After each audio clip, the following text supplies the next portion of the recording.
Ces images d'une bataille navale entreront dans l'histoire. Pour la première fois au monde, un drone marin, Magura, a abattu un hélicoptère militaire avec un équipage dans le ciel, et pas seulement un. Cette semaine, nous avons appris l'existence de cette opération unique de la direction principale du renseignement ukrainien. La vidéo est actuellement étudiée en détail par des spécialistes de l'armement, des opérateurs de drones, des pilotes militaires de différents pays et continents. Comment les Ukrainiens ont-ils réussi à surprendre le monde à nouveau et à quoi s'attendre ensuite? La direction principale du renseignement a été confiée en exclusivité à la correspondante de TSN Tijnia, Oksana Rodionova. Nous rencontrons le 13e.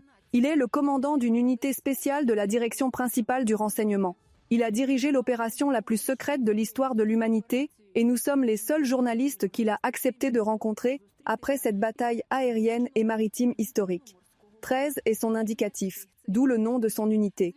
Ce sont leurs drones Magura qui ont coulé le grand navire d'assaut amphibie César Kounikov, le bateau lance-missile Ivanivets et le bateau de débarquement Serna.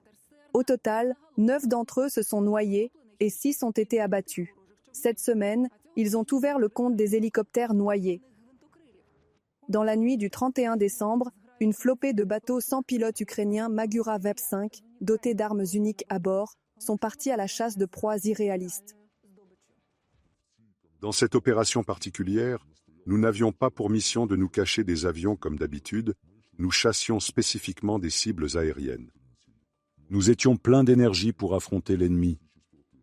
Les Russes ont mordu à l'hameçon. Après les attaques éclairs des drones Magura sur le navire russe, l'ennemi est contraint de patrouiller la côte 24 heures sur 24 avec des avions qui tirent en toute impunité sur nos bateaux sans pilote depuis le ciel. Nous avons été repérés.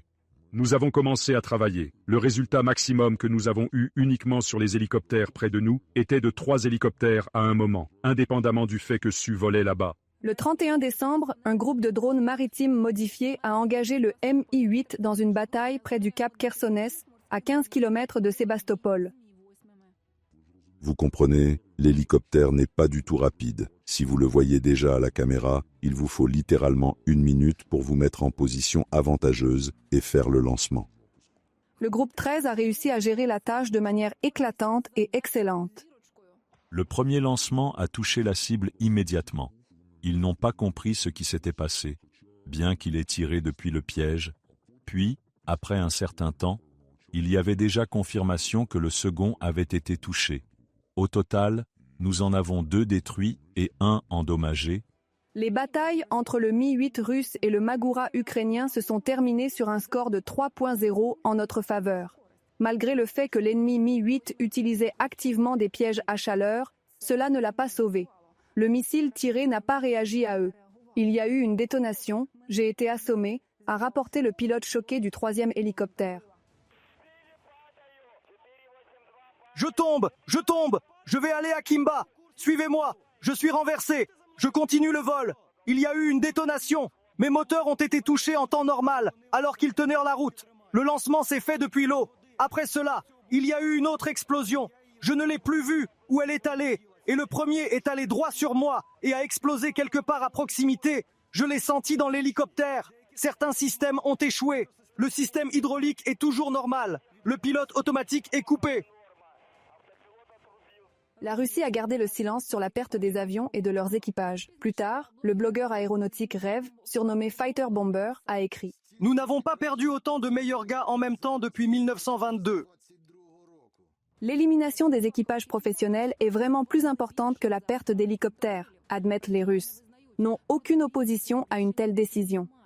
Pour la première fois dans l'histoire, un appareil volant a été abattu à l'aide d'un drone maritime. Tout comme nous avons autrefois construit la tactique d'application à partir de zéro, il faut maintenant à nouveau reconstruire, car personne ne sait comment faire correctement, il n'y a nulle part où apprendre ou lire. Personne ne peut te former. Maintenant, tout recommence depuis le début. L'Ukraine a transformé le drone maritime kamikaze Magura V5 en drone de défense aérienne et les résultats sont impressionnants.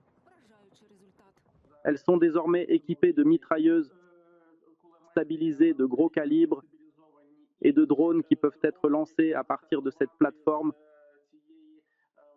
comme un utérus basé en mer. Enfin, la solution la plus originale consiste à adapter ces plateformes pour détruire des cibles aériennes.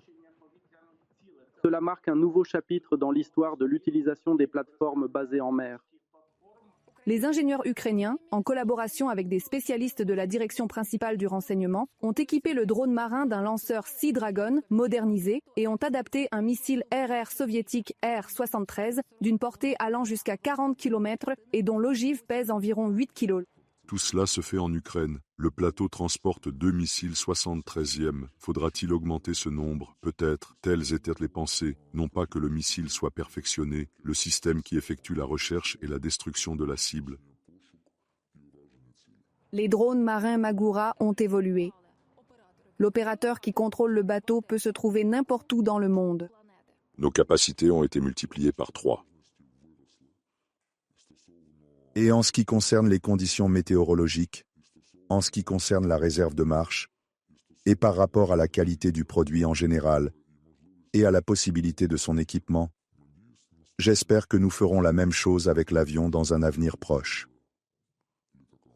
La production de Maguras Maritime a été lancée et bientôt toutes les opérations maritimes aéroportées deviendront un standard ukrainien. Comme nos ailes, ces drones. Ce samedi, des drones ont atteint le deuxième port commercial de Russie à Ust-Luga, près de Saint-Pétersbourg, à plus d'1 millier de kilomètres de l'Ukraine.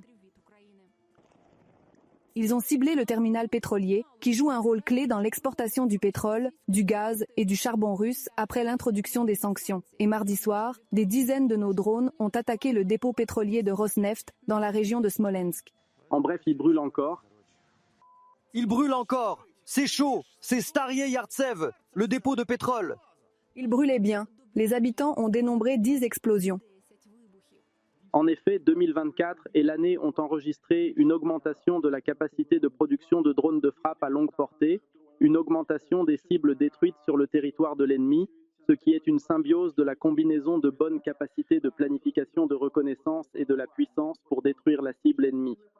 Cette symbiose a donné de bons résultats dans la région de Koursk. Une frappe sur la 810e brigade de Marines de la Fédération de Russie. C'est là que s'est déroulée la cérémonie de remise des prix. Les Marines de Sébastopol devaient être un atout dans les batailles contre les forces armées ukrainiennes dans la région de Koursk. Et ce n'est même pas une semaine plus tard que nous avons frappé le poste de commandement de cette brigade à Lgov. Cette année, les frappes des plateformes navales Magura modernisées et les attaques des drones ukrainiens à longue portée devraient être renforcées par des missiles ukrainiens. En 2025, il est prévu de produire au moins 30 000 drones à longue portée et environ 3 000 missiles de croisière et drones. Nos Palianitsia et Peklo ne feront pas seulement leurs preuves sur le champ de bataille, puisque le discours du président à l'occasion du Nouvel An a laissé entrevoir le lancement d'un engin qui vole très loin. Oksana Rodionova, Andriy Marchenko et Ihor Kaliniuk. TSN.